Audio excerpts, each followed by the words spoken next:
ఏమేమి సృష్టించాడో ఆయనకు తెలుసు. ఆయన నిర్మాణము చేసిన, సృజించిన ప్రతి ఒక్కటి దేవునికి తెలుసు. మరచిపోయే స్వభావము మనిషి ఉంది కానీ దేవునికి లేదు. మరచిపోయే స్వభావం మనిషికి ఉంది కానీ దేవునికి లేదు. దేవుడు మరచిపోయాను, ఆయన విముఖుడై ఎప్పుడునూ చూడకుండును. అంటే విముఖుడై అంటే నన్ను చూసినప్పుడు ఆయన విముఖుడు అంటే ఆయన ముఖాన్ని తిప్పుకుంటాడు, చూడడం ఇష్టం లేదు. విముఖుడై ఎప్పుడునూ చూడకుండును అని వారు తమ హృదయములలో అనుకొందురు అంటాడు. ఎన్నో పర్యాయాలు దేవుడు నిన్ను చూసి తన ముఖాన్ని తిప్పుకుంటాడు. ఎందుకంటే నీవు కొందరిని చూసి ముఖం తిప్పుకున్నావు. నువ్వు కొందరిని చూసి ముఖం తిప్పుకున్నావు. అందుకు ప్రభు నిన్ను చూసి ఆయన ముఖాన్ని తిప్పుకుంటాడు. దయచేసి గమనించాల్సింది, చాలామందికి ఈ చెడ్డ అలవాటు ఉంది. ఎవరినైనా చూస్తే ఏమీ తెలియనట్టు, ఎరగనట్టు ముఖం తిప్పుకుంటా. దయచేసి ఆ వెంటనే దేవుడి దగ్గర జరిగే ఒక కార్యం ఏమంటే నిన్ను చూసి ఆయన కూడా ముఖం తిప్పుకుంటాడు. బైబిల్ అంటది ఆయన విముఖుడై ఉంటాడని. అంటే ముఖము తిప్పుకుంటాడు అని దాని అర్థం. నేను చెప్పే మాట, ప్రభు నిన్ను చూసి ముఖము తిప్పుకుంటాడా, లేక నిన్ను చూస్తూ నవ్వుతూ పలకరిస్తాడా? ఒక వ్యక్తిని నువ్వు నవ్వుతూ పలకరించే ఆ హృదయం నీకుంటే ప్రభు కూడా నిన్ను చూసి నవ్వుతూ పలకరించే ఆ మనసు ఆయనకు ఉంటుంది. ఎన్నో పర్యాయాలు ప్రభులు వారు నిన్ను చూసి ఆయన అసహించుకొని విముఖుడై తన ముఖాన్ని తిప్పుకున్నాడు. నన్ను గమనించాలి, చాలా పర్యాయాలు అయినా మనకు అర్థం కాలేదు. దేవుడి నిన్ను చూసి ముఖం తిప్పుకున్నాడు అంటే ఆయన ఎంత బాధపడి ఉంటే, ఆయన హృదయంలో ఎంత దుఃఖం కలిగి ఉంటే, ఎదుటి వ్యక్తి నిన్ను చూసి ముఖం తిప్పుకున్నాడంటే నువ్వు ఆ ఎదుటి వ్యక్తి నీకైనా నష్టం చేసి ఉండాలి, నువ్వైనా వానికి నష్టం చేసి ఉండాలి. అందుకే వాడు ముఖం తిప్పుకుంటున్నాడు. దయచేసి ఎందుకు ఈ మాట చెప్తున్నానంటే, ప్రభు నన్ను మరిచిపోడాయన. అయితే ముఖం తిప్పుకున్నాడంటే నిన్ను మరిచిపోయాడని దాని అర్థం. దేవుని సన్నిధానంలోకి వచ్చి నేను నిజంగా ఆయన కోరుకున్న రీతిగా నేను జీవించకపోతే, ప్రభు నా ముఖాన్ని ఆయన చూడ విముఖుడై ఉంటాడు. దాని అర్థం ముఖము తిప్పుకుంటాడు. నేను బహుగా ప్రార్థన చేసినాను, ఆయన మేఘములతో తన్ను కప్పుకొనును అని అంటాడు. బహుగా ప్రార్థన చేసిన ఆయన తాను మేఘములతో తన్ను కప్పుకుంటాడని. ఎంత విచారకరమైన మాట. మేఘాలు ఎంతమందికి తెలుసు? మేఘాలు రోజు చూస్తాం, పగలు చూస్తాము, వెన్నెలుంటే రాత్రి కూడా చూస్తాం మేఘాలు. దయచేసి ప్రభులు వారు నేను ప్రార్థన చేసినప్పుడు మేఘములతో ఆయన కప్పుకుంటాడు. నేను ప్రార్థన చేసినప్పుడు నా ముఖం చూడకుండా ప్రభులు వారు ప్రక్కకు తిరుగుతాడు.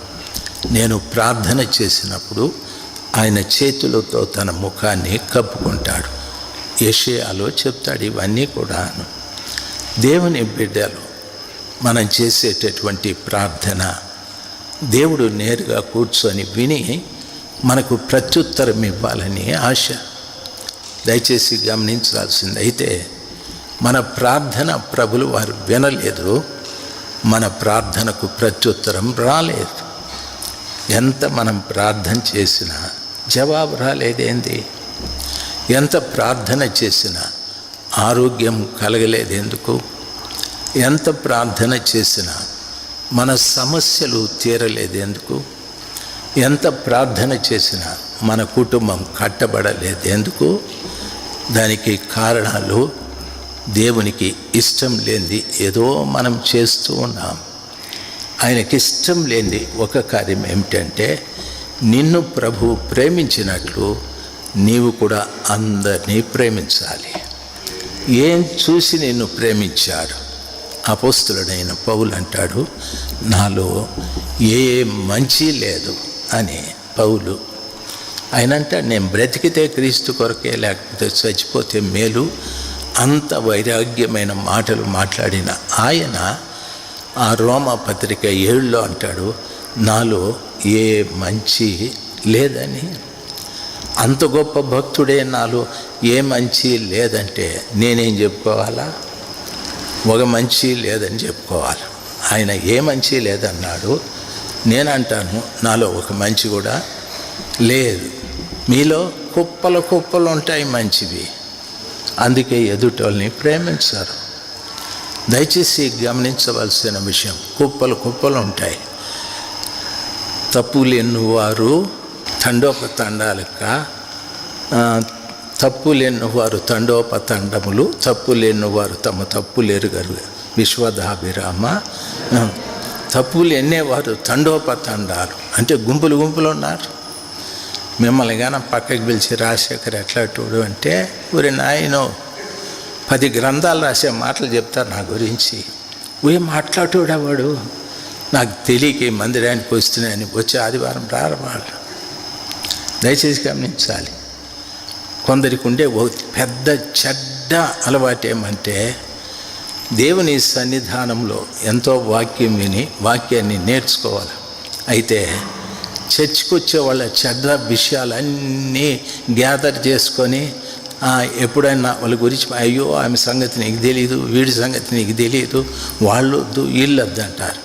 మరి నీ సంగతి ఇంత బ్యాడ్ న్యూస్ అంతా గ్యాదర్ చేసుకున్నావు, చెత్త చెదారం దేంట్లో వేస్తారు పని? చెత్త బొట్లో వేస్తారు. అట్లా వేసుకుంటావు మొత్తం చెత్త చెదారం.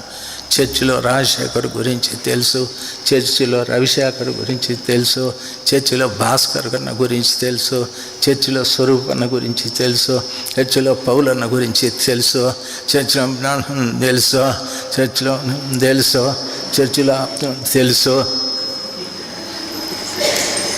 తెలియంది ఎవరంటే యేసు ప్రభు తెలుస్తావులే. మొత్తం చెత్త అంతా నెత్తినేసుకొని వాని సంగతి తెలియదా నాకు, వీడి సంగతి తెలియదా నాకు. ఒకడు ఉన్నాడు, వాడు ఏం చేసేవాడంటే సేవకుడే. ఎప్పుడన్నా వానితో మాట్లాడితే, అయ్యారు వాని అద్దం నా చేతిలో ఉంది చూపించమంటావా అనేవాడు. వాని అద్దం వద్దు, ఈయన అద్దము వద్దని. నా అద్దం ఉందారా అంటే ఉంది అని. వద్దురా, వాంది చూపించద్దు, నాది చూపించదు. వాడు ఇట్లే అందరు అద్దాలు చూపించి అర్థమే లేకుండా పోయా, అంటే మధ్యలో చచ్చిపోయా. దరిద్రంతో చచ్చిపోయా. దరిద్రంతో చచ్చిపోయా. ఇంకొకరి పాపము నాలోకి నా బుర్రలోకి రాకూడదు. ఇంకొకరి పాపమును గురించిన ఆలోచన నా బుర్రలోకి రాకూడదు. మర్చిపోవాలా. దేవుడు మర్చిపోతాడు. నువ్వు ఆయన మర్చిపోయినవన్నీ నువ్వు జ్ఞాపకం పెట్టుకుంటే ఏమనాలా? ప్రభు నిన్ను మర్చిపోతాడు. ఈ చెత్త పొట్టింతే మొత్తం చర్చిలో ఉండే చెత్త అంతా నెత్తినేసుకొని కూర్చున్నాడు ఈడు రాజశేఖరు, వీడు పనికిరాడు, యూస్లెస్ ఫెలో అని. ఆయన ఏం చేస్తాడంటే, ఈ బుట్టపోయి ఆడన్న వేసి అగ్గిపెట్టంటారు అంటాడు. అంటే చెత్త నెత్తినేసుకొని బ్రతికేవాడు ఒకరోజు అగ్ని కొరకే, అగ్నిలో కాల్చబట్టడానికి. కాబట్టి నన్ను ఎట్లా ప్రభు క్షమించాడో నేను కూడా అదే విధంగా అనేకుల్ని క్షమించాలి.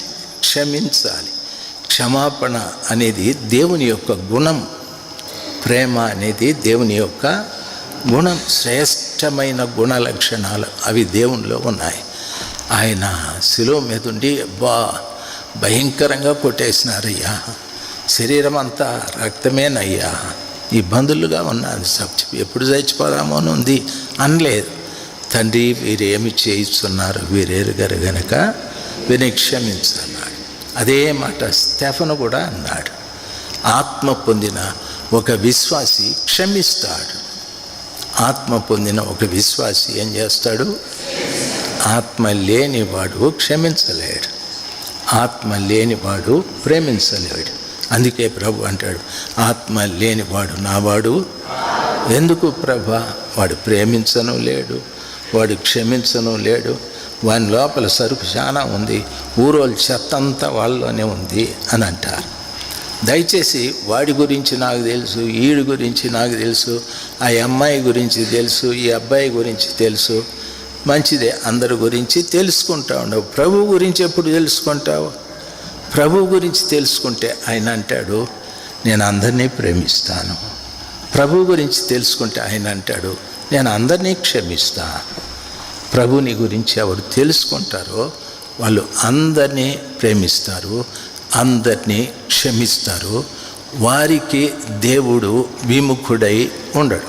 చెడు లక్షణాలు కలిగిన వాళ్ళతో స్నేహం చేస్తే వాళ్ళు ప్రార్థన చేసినప్పుడు ప్రభు విముఖుడై ఉండును, ఆయన ముఖం తిప్పుకుంటాడు. వారు ప్రార్థన చేయనప్పుడు దేవుడు మేఘములతో తన్ను కప్పేసుకుంటాడు. వారు ప్రార్థన చేయనప్పుడు ఆయన ఖిన్నుడై ఉంటాడు, అంటే ఆయన వాళ్ళ ముఖం చూసేకి ఇష్టం లేదు, తన ముఖాన్ని చేతులతో కప్పుకుంటాడు. దయచేసి గమనించాల్సింది, ఆయన పిల్లలు ఆయనలాగా ఉండాలి. ఆయన ప్రేమించినట్టే మనమందరినీ, ఆయన క్షమించినట్లే మనమందరినీ. నేను ప్రార్థన చేసినప్పుడు దేవుడు ముఖం తిప్పుకుంటాడు, ఎందుకంటే ఆయన బిడ్డగా ఆయన చేసినట్లు నేను చేయలేదు కాబట్టి, ఆయన చెప్పింది నేను చేయలేదు కాబట్టి. నువ్వు పాడొచ్చు, లేకపోతే నాలాగా ప్రసంగించవచ్చు, లేకపోతే గొంతు చీల్చుకొని ఎగరవచ్చు, దూకచ్చు, అవి దేవునికి ఇష్టము లేదు. దేవునికి ఇష్టమైనది ఏదంటే ఆయన ఏం చెప్తాడో ఆ ప్రకారంగా చేయాలి, ఆయన ఏం చెప్తాడో ఆ ప్రకారంగా జీవించాలి. ఆయన చెప్పింది చేసి ఆయన చెప్పిన ప్రకారంగా జీవిస్తే అప్పుడు ప్రభు సంతోషిస్తాడు. ఆయన పిలిచినప్పుడు ప్రభుల వారు, నువ్వు పిలిచినప్పుడు ప్రభుల వారు ముఖాన్ని కప్పుకోడు. ఆయన నువ్వు పిలిచినప్పుడు మేఘాలను అడ్డుగా పెట్టుకోడు. ఆయన అంటాడు, నాకు మొరపెట్టుము, నీకు ఉత్తరం ఇచ్చేదనని. ప్రభు నేను ఎన్నోసార్లు మొరపెట్టినా, ఎందుకు నాకు ఉత్తరం ఇవ్వలేదు? ఈ దరిద్రపు స్వభావాలు ఉన్నాయి కాబట్టి.